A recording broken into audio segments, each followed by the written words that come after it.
back to chapel again. Always a great privilege and joy for me. I have been assigned the subject of biblical masculinity. So this is particularly for you girls, so that you know what you're looking for. There are a lot of ways we could go talking about this subject. I think of 1 Corinthians 16:13 that says, "Stand firm, be strong, act like men.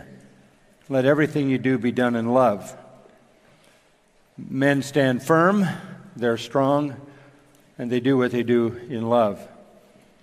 That same truth is repeated over and over again in the historic books of the Old Testament, where someone says to a son or a commander, "Be strong and courageous." Be strong and courageous. That's what identifies men, because they are the leaders, the providers, and the protectors of women and children in God's design. One of the evidences of the corruption of the world is the empowerment of women. The feminist movement has managed not only to elevate women to a place God never intended for them, but it also has managed to strip men of their place on the same level. Men have been lowered and women have been elevated, and thus they have inverted God's design, which is clearly stated when the Apostle Paul said, "God is the head of Christ, Christ is the head of the man is the head of the woman." That's not so much power and authority as it is responsibility to be the provider and the protector. But in order for us to know what God has designed for men, we have a marvelous portion of Scripture, and I want you to turn to it because we're going to be looking at much of this portion of the text, and that's Proverbs. So turn to Proverbs, and we're going to bounce around in the opening 10 chapters of Proverbs, because here we have God's revelation as to what men should be. Just to let you know that, in chapter 1, verse 8, you read, "Hear, my son, your father's instruction, and do not forsake your mother's teaching. Indeed, they are a graceful wreath to your head and ornaments around your neck." Again, in chapter 2, verse 1, "My son, if you will receive my words and treasure my commandments within you, make your ear attentive to wisdom, incline your heart to understanding." Chapter 3, "My son, do not forget my teaching, but let your heart keep my commandments." Chapter 4, "Hear, O sons, the instruction of a father." Down in verse 10 of chapter 4, "Hear, my son." Down in verse 20, "My son, give heed," or give attention to my words. Chapter 5, verse 1, "My son, give attention to my wisdom." Chapter 6, verse 1, "My son," again. And it also appears in chapter 6 at verse 20, "My son, observe the commandment of your father. Do not forsake the teaching of your mother." Very much repeated from the opening chapter. Chapter 7, again, "My son, keep my words." And even over in chapter 8, verse 32, "Now therefore, O sons, listen to me, for blessed are they who keep my ways." So the opening chapters of the book of Proverbs are designed for the training of sons. The training of sons. And again, there were a couple of references to that even in chapter 7. As the men go, so goes the nation. And our nation obviously is in profound trouble because women have usurped what is intended by God as the position and role of men. Even outside the church, this leads to a functional society when men are in charge as the providers and the protectors. That's God's design. Now, what I want to do in these opening chapters, obviously there's a lot of material here, and we're not going to be able to cover all of it. But I want to introduce you to it, because I think this is a place where you can always go to refresh your definition of what God expects of a son and therefore a man. But let me add one other component to this, and that is the component of wisdom. In these opening chapters, as throughout the book of Proverbs, you have wisdom contrasted with foolishness.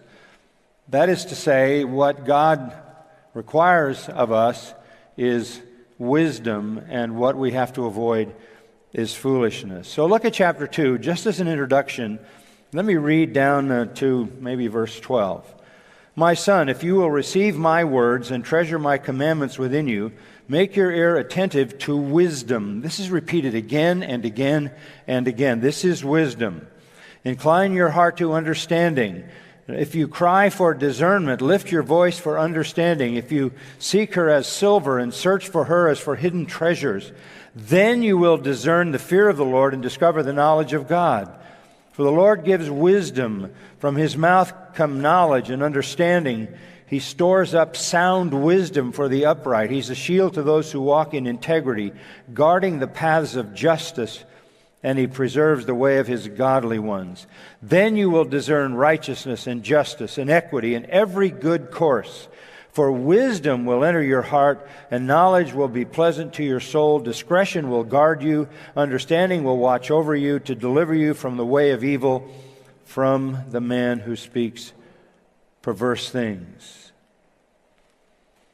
It's all about wisdom. Look over to the 8th chapter for just a moment. Does not wisdom call, and understanding lift up her voice? On top of the heights, beside the way where the paths meet, she takes her stand. Beside the gates, at the opening to the city, at the entrance of the doors, she cries out, to you, O men, I call, and my voice is to the sons of men. O naive ones, understand prudence, and O fools, understand wisdom. Listen, for I will speak noble things, and the opening of my lips will reveal right things. For my mouth, speaking of wisdom personified, will utter truth, and wickedness is an abomination to my lips. Verse 12, I, wisdom, dwell with prudence, and I find knowledge and discretion. It's all about wisdom, knowledge, discretion, understanding. Wisdom. At the end of that chapter, verse 36, or verse 35, for he who finds me, wisdom, finds life and obtains favor from the Lord. But he who sins against me, wisdom, injures himself. All those who hate me, wisdom, love death. Wisdom is everything, and in particular, wisdom for how men are to live. Now, there's a lot here, and I want to introduce it to you and sort of give you enough insight into these opening chapters of Proverbs so that you can look at them yourself, become familiar with them, and enrich your life by digging deeper than we're able to go today. So I want to give you 10 crucial lessons that every man should learn. 10 great truths in Proverbs that define what a man should be. When a man exhibits these characteristics, he is a man of wisdom. And wisdom is the pathway to blessing. First, men are told, fear your God. That's where it all begins. That's the first responsibility of a man. Chapter 1, verse 7, the fear of the Lord is the beginning of knowledge. Fools despise wisdom and instruction. And again in chapter 9, verse 10, the fear of the Lord is the beginning of wisdom, and the knowledge of the Holy One is understanding. So this is where it all begins. It all begins, and that's why verse 7 says, the fear of the Lord is the beginning of knowledge. That's where everything starts. The knowledge of the Holy One. Fear, reverential awe. A true knowledge, that is a knowledge that is defined by relationship. Fathers are to teach their sons to live with respect for God as sovereign and holy. They are to respect His word, His law, His power, His authority. They are to fear His displeasure, His right to chasten, and even His right to judge. This involves then teaching the character of God, the attributes of God. Men, you need to know your God so you can fear your God. Go down to verse 20 of chapter 1. Wisdom shouts in the street. She lifts her voice in the square. This is again the personification of wisdom. At the head of the noisy street, she cries out. At the entrance of the gates in the city, she utters her sayings. How long, O naive ones, will you love being simple-minded, and scoffers delight themselves in scoffing, and fools hate knowledge? Turn to my reproof. Behold, I will pour out my spirit on you. I will make my words known to you. Because I called and you refused, I stretched out my hand and no one paid attention. And you neglected all my counsel and didn't want my reproof. I will also laugh at your calamity. I will mock when your dread comes. When your dread comes like a storm and your calamity comes like a whirlwind. When distress and anguish come upon you. Then they will call on me, wisdom. But I will not answer. They will seek me diligently. They will not find me. Because they hated knowledge and did not choose the fear of the Lord. That is the pathway to spiritual oblivion. Failure to fear the Lord. This is where everything has to begin, with fearing the Lord. Over in chapter 3, if you look for a moment, familiar verses 5 through 8. Trust in the Lord with all your heart. Do not lean on your own understanding. In all your ways acknowledge Him, and He will make your paths straight. Do not be wise in your own eyes. Fear the Lord and turn away from evil. It will be healing to your body and refreshment to your bones. Trust in the Lord.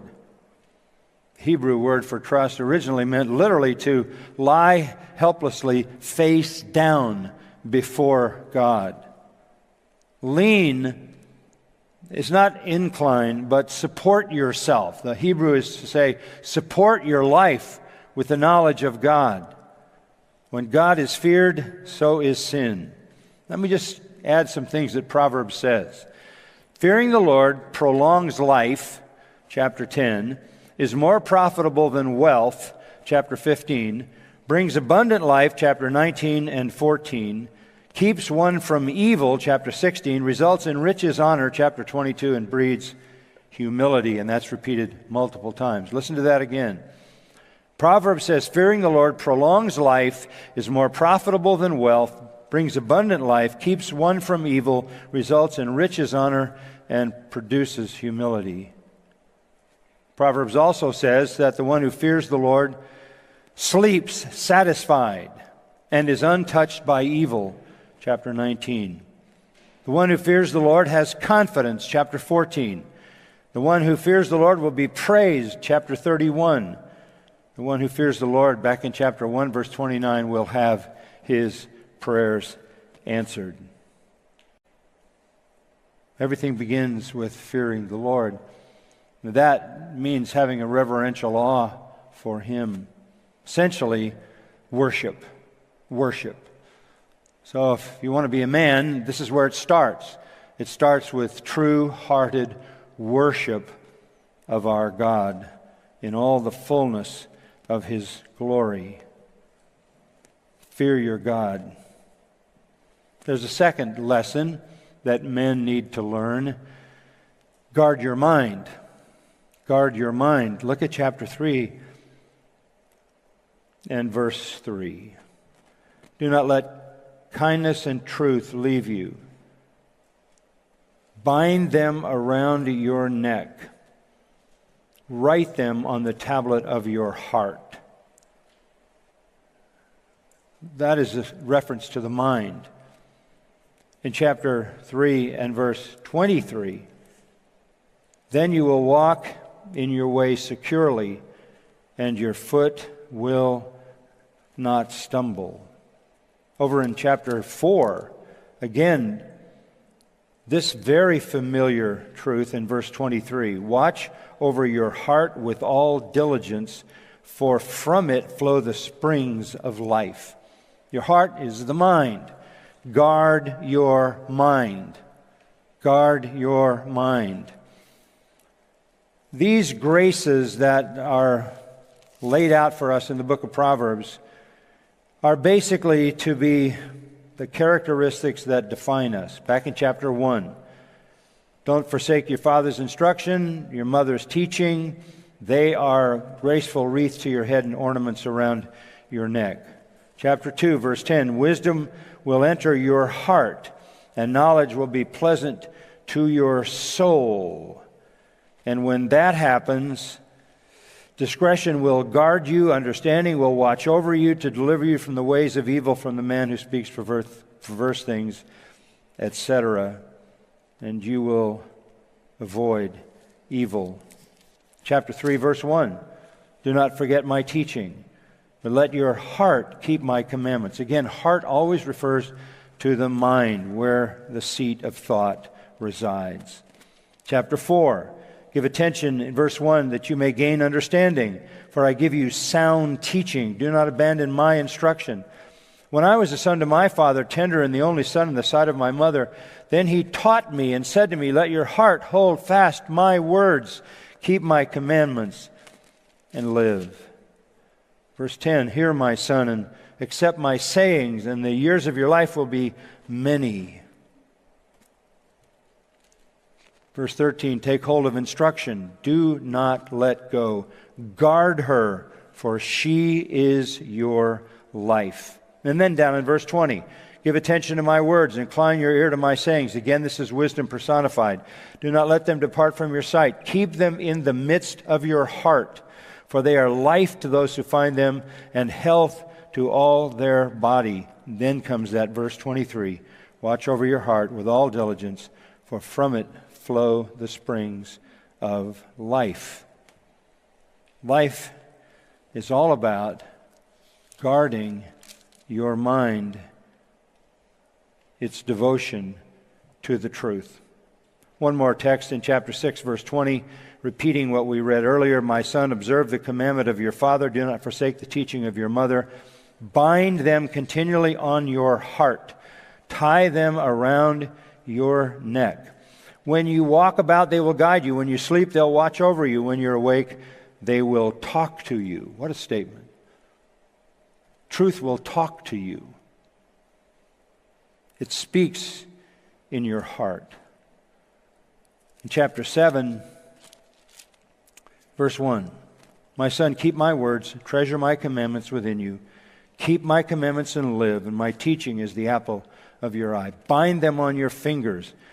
Write them on the tablet of your heart. Say to wisdom, you're my sister, and call understanding your intimate friend.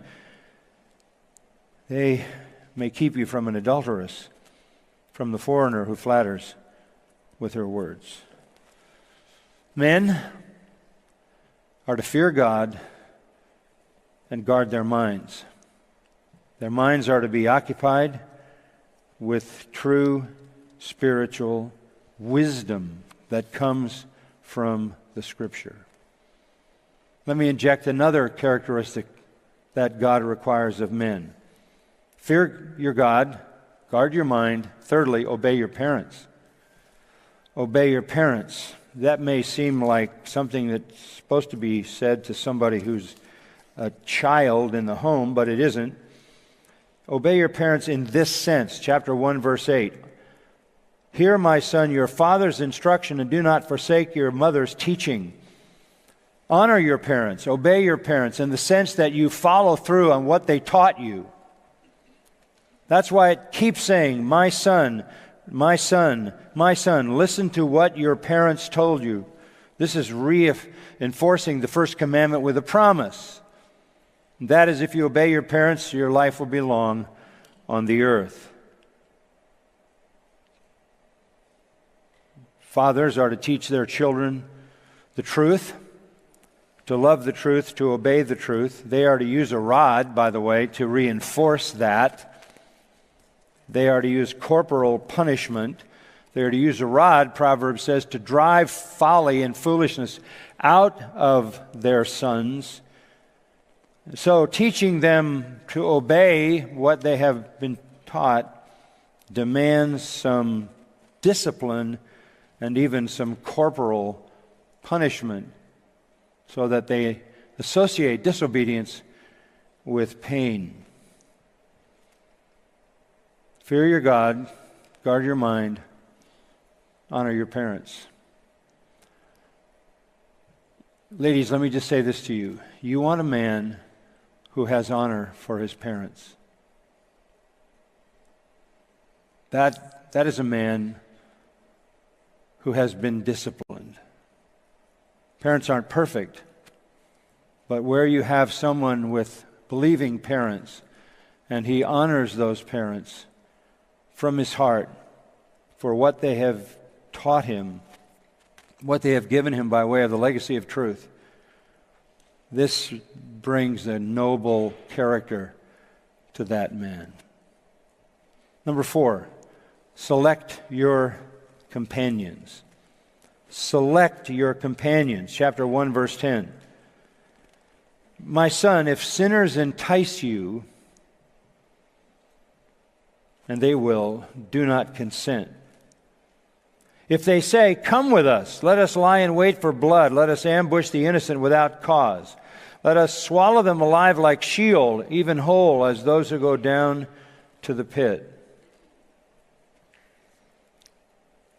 We will find all kinds of precious wealth. We'll fill our houses with spoil. Throw in your lot with us. We shall all have one purse. My son, do not walk in the way with them. Keep your feet from their path, for their feet run to evil and they hasten to shed blood. Indeed, it is useless to spread the baited net in sight of any bird, but they lie in wait for their own blood. They ambush their own lives. So are the ways of everyone who gains by violence. It takes away the life of its possessors. Teach your children to choose their friends. The section says that for a fleeting moment of pleasure, a seductive moment, wicked men are willing to draw you in to their plans for evil, plans for harm. There is a certain rush, a certain adrenaline excitement in such behavior, such pointless, senseless gang stupidity and violence. Don't get sucked in. Don't join them. Verse 14, when they say, throw in your lot with us, don't join them. Even though they know they may get caught, that's part of the rush. The whole appeal here is based on the attraction of excitement, the attraction of power, the attraction of doing harm and getting away with it, being part of the gang. Over in chapter 2, verse 11, discretion will guard you, understanding will watch over you to deliver you from the way of evil, from the man who speaks perverse things. So if you fear your God and have guarded your mind and have honored your parents by holding on to their instruction, that discretion, that wisdom, that understanding will deliver you from those who try to seduce you into the way of evil, from the man who speaks perverse things, from those who leave the paths of uprightness to walk in the ways of darkness, who delight in doing evil and rejoice in the perversity of evil, whose paths are crooked and who are devious in their ways. Verse 20, so you will walk in the way of good men and keep to the paths of the righteous, for the upright will live in the land and the blameless will remain in it. But the wicked will be cut off from the land and the treacherous will be uprooted from it. This reminds me of an incident when I was a kid in junior high. There was a sort of a gang, if you could call our neighborhood a gang that long ago, that liked to do mischief. And I had engaged in some of the rather harmless mischief, like sliding down the gutter drains all the way into the main water drain, and then running up and down in those big concrete water drains. My parents didn't know I was doing that. That was mischief that was harmless, but I was suckered in. And eventually they decided that they were going to go to Sears as a gang, and they were going to see what they could steal. They were going to rush one department and take what they could take and get out the door. And they drew me in. And the next thing I knew, there was a security officer with his hand on the back of my neck as I exited with my stash, trying to belong. I was put in a cell in the jail, and my parents were called to come and let me out. It was embarrassing to me, embarrassing to my father, the pastor.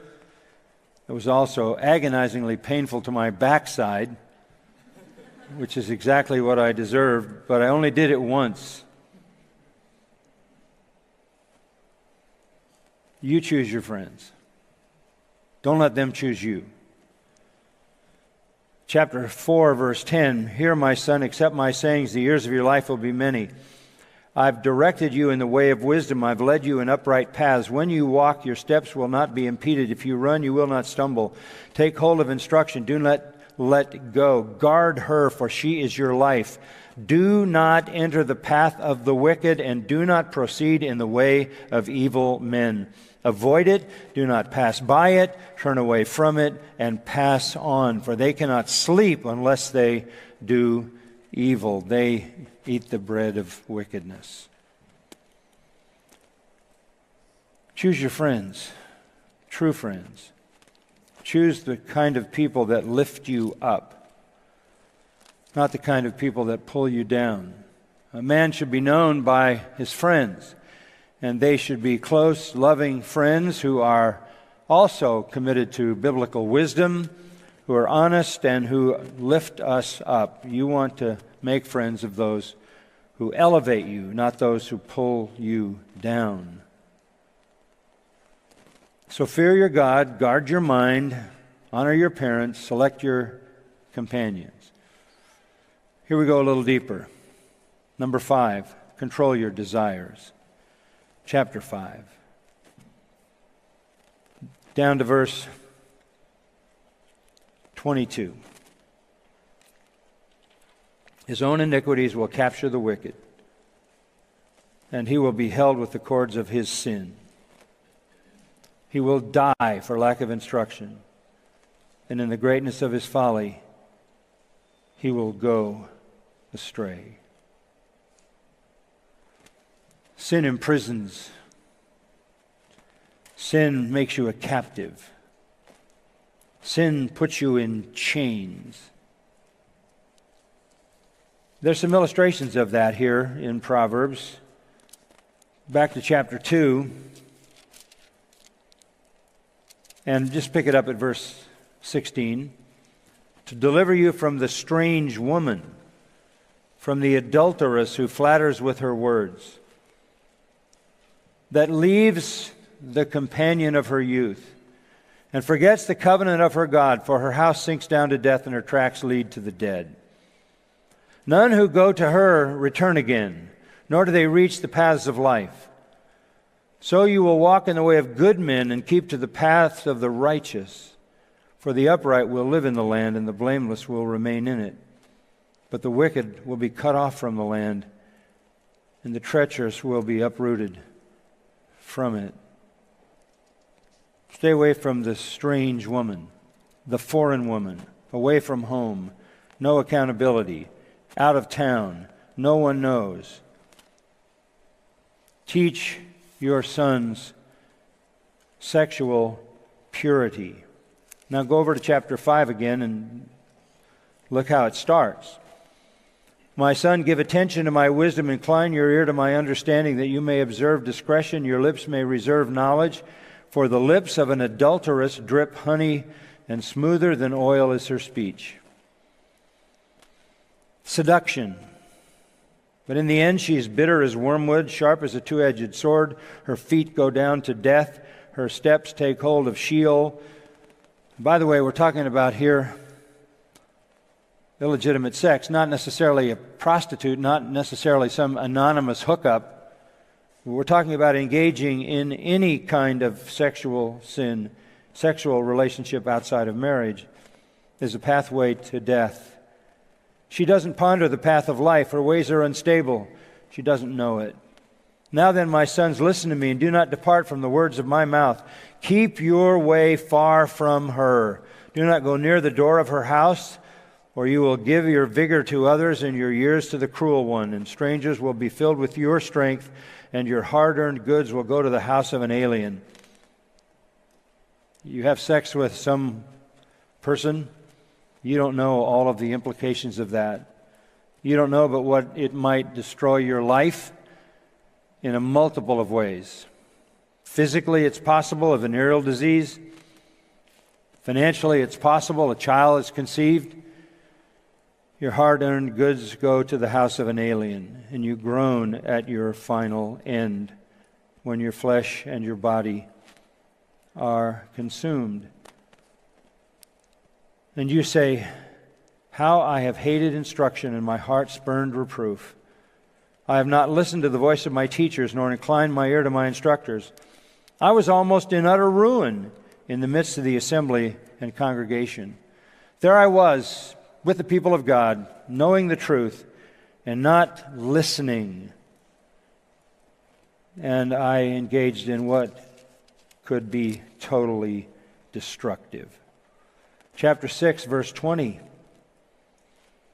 And we've looked at this. Drop down to verse 24.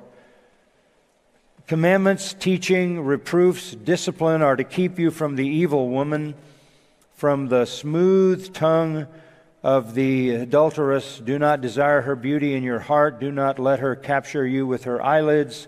For on account of a harlot, in this case, one is reduced to a loaf of bread, and an adulteress hunts for the precious life.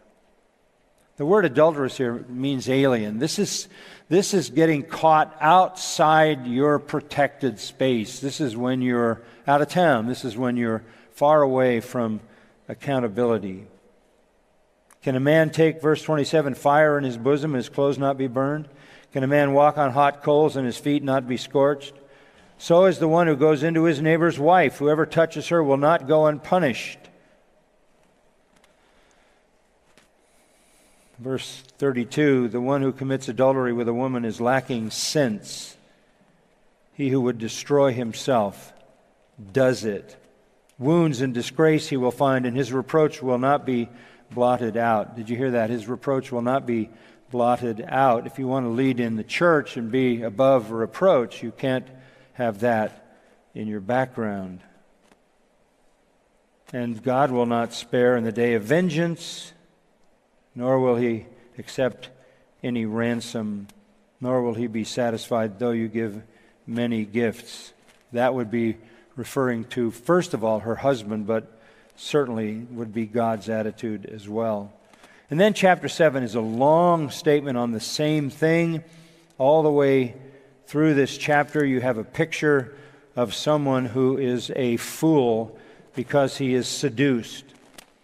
If you just look down at verse 6, you see the drama unfold. At the window of my house, I looked out through my lattice.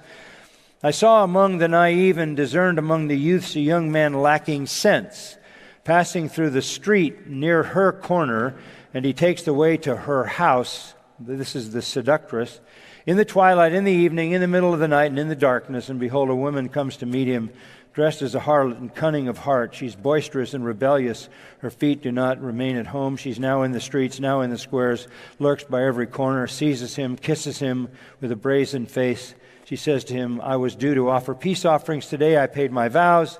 Therefore, I have come out to meet you, to seek your presence earnestly, and I have found you. This is a woman on the hunt, and all the tactics are laid out.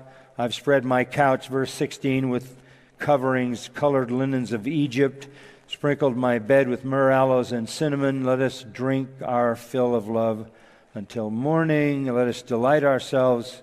Verse 19, for my husband is not home. My son, guard your desires. Don't put yourself in a place where you're out of control. It's disastrous.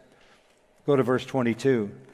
Suddenly he follows her as an ox goes to the slaughter, or as one in fetters to the discipline of a fool, until an arrow pierces through his liver and as a bird hastens to the snare.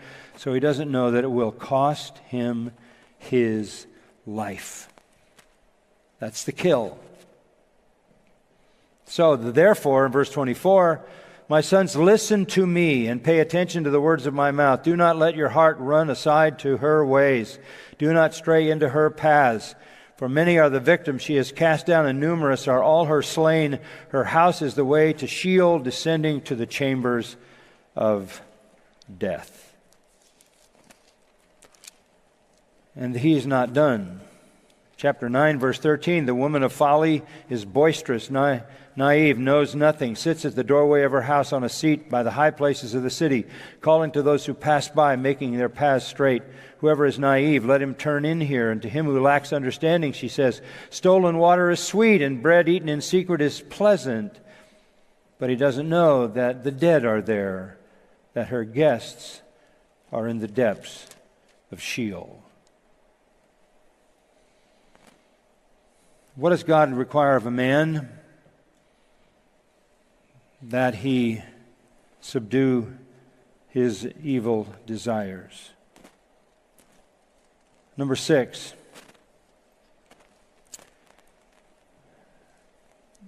Be faithful to your wife. Be faithful to your wife. Back in chapter 5, verse 15. Drink water from your own cistern and fresh water from your own well. That's a euphemistic way of saying enjoy the relationship with your own wife. Should your springs be dispersed abroad, streams of water in the streets, let them be yours alone and not for strangers with you. Let your fountain be blessed and rejoice in the wife of your youth as a loving hind and a graceful doe. Let her breast satisfy you at all times. Be exhilarated always with her love. For why should you, my son, be exhilarated with an adulteress and embrace the bosom of a foreigner? For the ways of a man are before the eyes of the Lord, and he watches all his paths, and his own iniquities will capture the wicked. He will be held with the cords of his sin, and he will die for lack of instruction. This world is filled with seductive temptations that confront men and women. Men are particularly vulnerable. That's why you make a covenant before God when you get married. Then you make a covenant with God to be pure. Then you make a covenant with your eyes. Then you make a covenant with your feet. And you avoid the places of temptation. What does God expect of a man? Fear your God, guard your mind, honor your parents, select your companions, control your desires, enjoy your wife. Number 7, watch your words. Watch your words. Go back to chapter 4 of Proverbs. This is so practical. Verse 24. Put away from you a deceitful mouth, and put devious speech far from you. Another way to say that, tell the truth. Tell the truth. Tell the truth and speak the truth. Chapter 5, verse 2. Observe discretion, and your lips may reserve knowledge. When you open your mouth, you should be speaking truth. Chapter 6, verse 12. A worthless person, a wicked man, is the one who walks with a perverse mouth. And then over in chapter 10, a number of statements are made here. Verse 11, the mouth of the righteous is a fountain of life, but the mouth of the wicked conceals violence. Hatred stirs up strife, but love covers all transgressions. On the lips of the discerning, wisdom is found.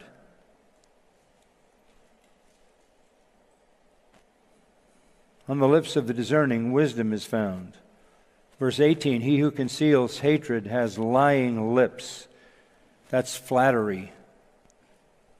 Verse 19, when there are many words, transgression is unavoidable, but he who restrains his lips is wise. Verse 20, the tongue of the righteous is as choice silver. Verse 21, the lips of the righteous feed many. Verse 31, the mouth of the righteous flows with wisdom, but the perverted tongue will be cut out. The lips of the righteous bring forth what is acceptable, but the mouth of the wicked what is perverted. All through Proverbs, over and over and over again, the mouth is addressed. The lips of the righteous speak wisely. The lips of the righteous bring eternal life. The lips of the righteous are a fountain of life, as we read. Chapter 15, the lips of the righteous are a tree of life. As we read chapter 10, verse 20, the lips of the righteous are like choice silver.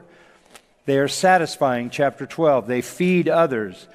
Chapter 10, they bring healing and deliverance. Again, chapter 12. The lips of the righteous speak patiently, kindly, wisely, truthfully, honestly, purely, softly, gently. They speak the things of God. On the other hand, the mouth of fools pour out crooked speech, folly, violence, hatred, malice, too many words, strife, ruin, slander, belittlement, gossip, disguise, lying, scorching fire, mischief, and perversity. Watch your words. Number 8, in the practical design for sons, for men, pursue your work. Pursue your work. Work is a blessing. Yes, it came as a curse, but it is a curse that is essentially a blessing because it allows you to exercise productivity in a fallen world. Back in chapter 6, the Proverbs address laziness, as you know. So here's industry illustrated by ants. Go to the ant, O sluggard, chapter 6, verse 6. Observe her ways and be wise, which having no chief, officer, or ruler. So there's nobody ruling over the ants. And that is to say, without some big ant cracking the whip, they work. They prepare food in the summer and gather provision in the harvest. How long will you lie down, O sluggard? When will you arise from your sleep? A little slumber, a little folding of the hands to rest. Your poverty will come in like a vagabond, and your need like an armed man. Laziness.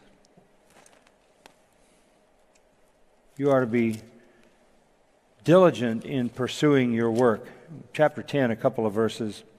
Verse 4, poor is he who works with a negligent hand, but the hand of the diligent makes rich. He who gathers in summer is a son who acts wisely, but he who sleeps in harvest is a son who acts shamefully. If you don't work, you rob yourself. Wasting time, wasting talent, wasting opportunity, wasting earning power. All these things end up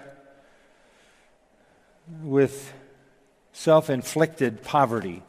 Chapter 10, verse 2, ill-gotten gains do not profit. You don't want to earn your money illegally, crookedly. You want to earn it by working hard.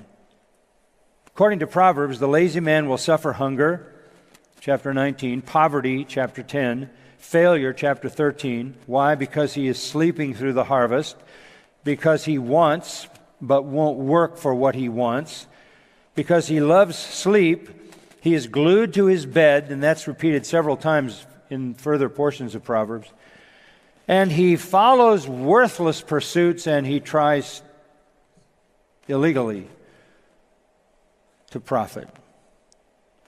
On the other hand, the man who pursues his work earns a good living, chapter 10, 12, 13, has plenty to eat, chapter 12, is rewarded for his effort, chapter 12, earns the right to have respect, even respect from kings, chapter 22.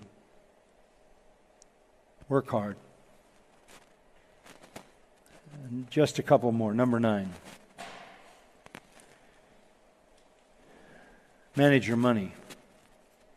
Manage your money. You're working hard. You have a responsibility to be careful as a steward of what God has provided through your work. Chapter 3, verse 9. And here's how you manage your money. Honor the Lord from your wealth. Honor the Lord from your wealth. Use the money that you have to honor the Lord.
flicker out. Silence screams from broken souls, no doubt. Concrete jungle traps us grinding down. Lost in the echo, shadows pull me drown.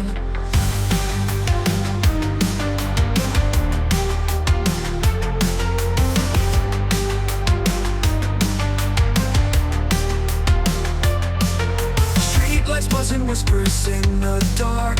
Neon shadows glowing, leaving marks. Pavement breathes our stories, old and cold. Past and future twisting, all unfold. We are lost in neon nightmares. Ghosts of dreams, electric flares. Running fast but going nowhere. In the maze we live in despair.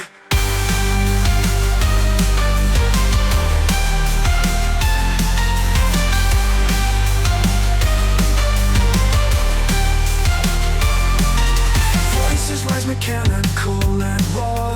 Vocal cords electric through the straw. Wires tangle clenching like a vice.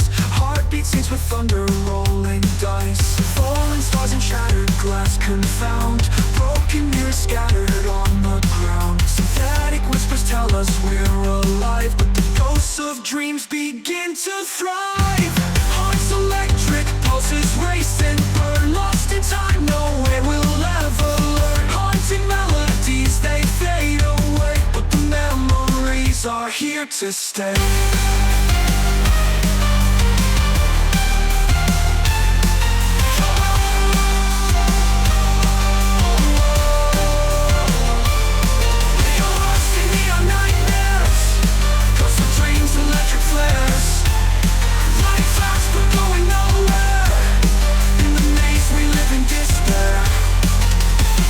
In the distance, a flicker of light. A single star cuts through the endless night. A tiny spark, a whispered prayer. Maybe hope can bloom even here in the neon air.